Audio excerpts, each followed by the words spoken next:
Good night, my beautiful princess. Sleep well. I love you more than anything in the world.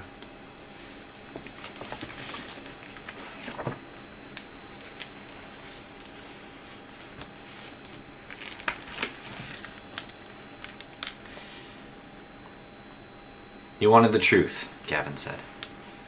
Telling you means you could kill me. Makes sense, you bastard. Just don't expect it to warm the cockles of my heart. He had nothing to say. He realized he had ground the little brown grain of opium to dust between his fingers. I am who I am, Karis, he said. Then he realized how ridiculous saying that was right now. I mean, I am the prism, so I know what you meant. So, is that it? He hesitated. No, that's not it, Karis. I killed Gavin last night. You mean metaphorically? She asked. So he told her. Then he backed up and told her about Anna. And he told her the truth. But the blackguards, they said she jumped. They lied to save me, Karis. I didn't ask them to, I swear. Anna said some pretty foul things about you, and I knew I'd lost you forever. I threw her out onto my balcony. I don't think I was trying to murder her, but she hit the railing and tumbled right over. I went to the roof to try to balance. I can't anymore, so I went down to let Gavin out, to let him kill me. He couldn't look at her. Even with her battered face, he could read horror easily enough. Finally, after telling her about Gavin, he said, I didn't know what he did to you back then. How he humbled you. I should have figured it out, but I've been so worried about myself that I couldn't see even the most obvious things about those around me. I'm sorry, Karis, and I know I haven't acted like it, but I love you, and I want to spend the rest of my life with you, if you can ever forgive me. The silence was deep enough to drown in. Infuriating, incorrigible, inelegant, inefficient, incredible in both senses, but not in the end insincere, are you, Dazengile? Huh? Kiss me, Karis said. Pardon? That was not a request. He stood up from his chair and sat on the edge of her bed. She grunted with pain as his movement jostled her. Sorry, he mumbled. Maybe. Not a request. But your lips are cracked and not a request. Okay. He kissed her with the gentleness of a man kissing an invalid. She pulled back, peering at him through swollenness slitted eyes, disapproving. That was horrible, Dazengile. That was not the kiss I've been waiting 16 years for. Second chance? He said. She looked unconvinced. You don't deserve it. I don't, he said seriously. You don't, she said gravely. But then if you and I aren't about second chances, I don't know who is. She grinned a bit, though. He kissed her again, tenderly, but drawing her in. But what began as a gift for her benefit, a smooth, strong seduction, soon morphed. He folded her small form into his, wrapping protective arms around her. As they kissed, he could feel a tension loosening in him. A tension that had been knotted for so long that he'd come to think of that pain as part of the pain of being alive. She pulled back, and instantly back on guard, fearing rejection. Gavin pulled back too.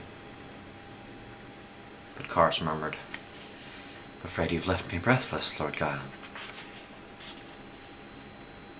Well, thank you. Relief beneath his grin. Because I can't breathe through my nose right now. She laughed, and he joined her ruefully. You're so beautiful, he said. He felt as if his heart had swollen too large for his chest. A dubious look. I might be part blind right now, but you shouldn't be. I got beat up. What's your excuse? He chuckled. I didn't mean particularly, precisely at this moment. You know what, I think my lips can make a more convincing case without words. Come back here. They kissed, and chuckled together about Kara's needing to take little breaths, and Gavin misreading her little moans of desire and her little moans of pain when he got too passionate. The world ceased. No worries, no cares. That knot Gavin hadn't known he carried, eased and opened and disappeared. He felt suddenly stronger than he had been in his entire life. Free. The power of the secret broken. Chains shattered.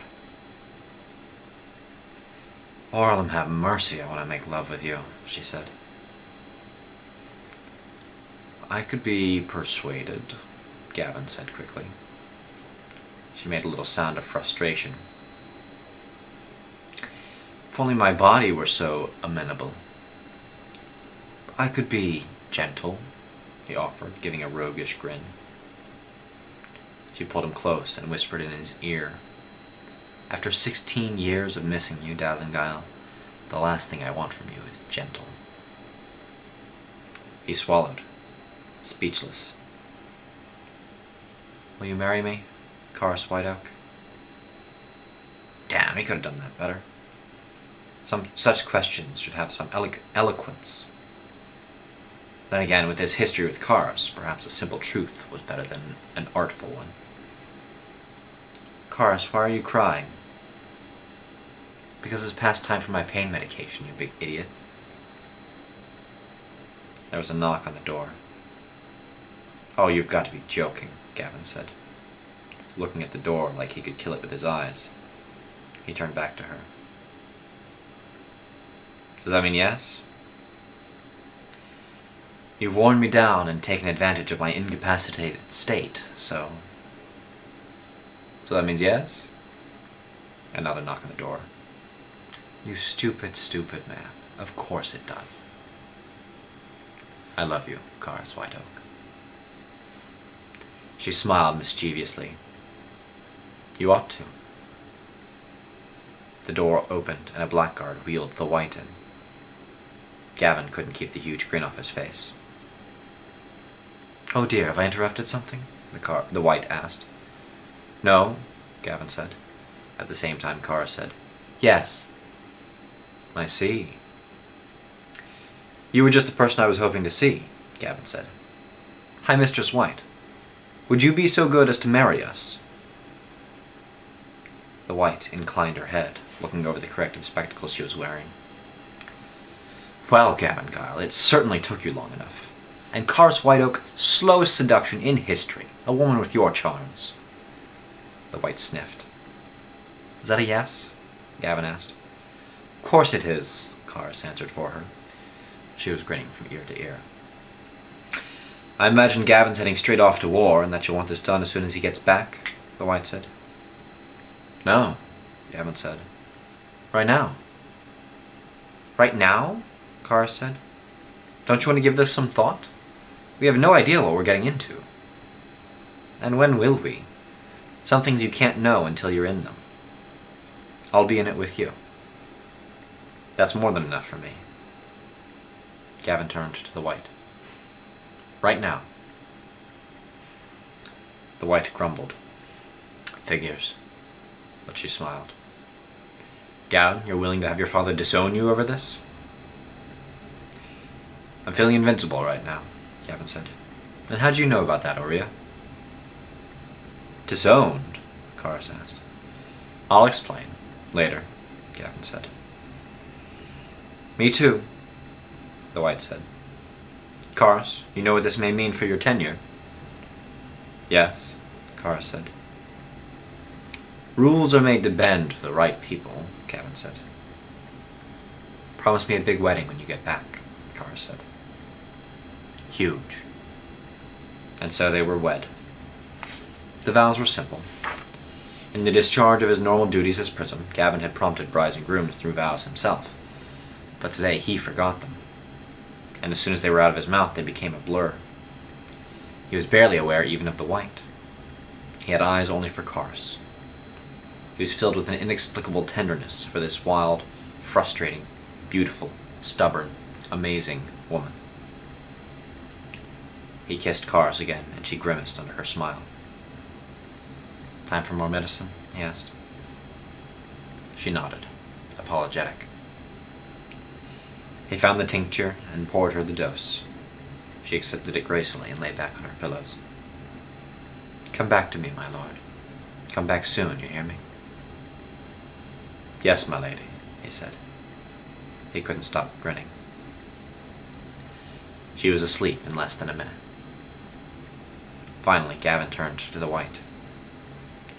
"Well done, Lord Prism," she said. "Perhaps I was right about you after all." "I do my best." "I hope your best is enough to save us." And with the quiet moment he remembered why he had worked so hard, not to have quiet moments with the white. She would ask that they go to the roof and that he balance. She had all sorts of reasons. She would have heard all the stories that Mauricia had told him. She would know what they meant. "Do you know," she said, "I was on the roof the other day, and do you know what I saw? Cranes. Thousands of them. Migrating. You ever seen them?" "Not that I remember." "They fly in V's. Something about that must make it easier." It was an odd thing to say, like you would explain to a child. Gavin had, of course, seen migrating birds before. But this year they weren't flying in a V. They were flying in a single line. Thousands of them. So odd. Cranes never fly over water for long when they migrate. I could see that they were struggling. Without the efficiencies of their normal formation, birds were dropping out, falling, dying. They flew straight toward me.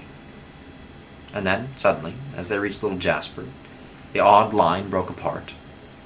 The cranes rested that day on the Jaspers, as they have not for many years. And when they left, they flew normally. She didn't really finish her story. She simply stopped talking. Regardless, they were saved.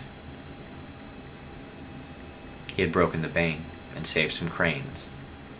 Orhelm's nibble. "That's marvelous," Gavin said. "Have you had a chance to go up to the roof yet?" she asked. Yes, I have." Face bland. She studied him. Did she buy it? Surely this was her telling him she knew. Unless it was the ramblings of an old woman. Maybe senility came like this on a woman as bright as Aurea. Maybe she had the pieces, and some part of her was desperately trying to put it all together by talking it out loud. Or she was warning him because of their friendship. Their friendship? Were they friends, after all? But she was utterly dedicated to the Chromeria, to her duties, to the 7 satrapies. Her next words, he knew her next words were going to be, "Gavin, we need to talk about how to ease you into retirement."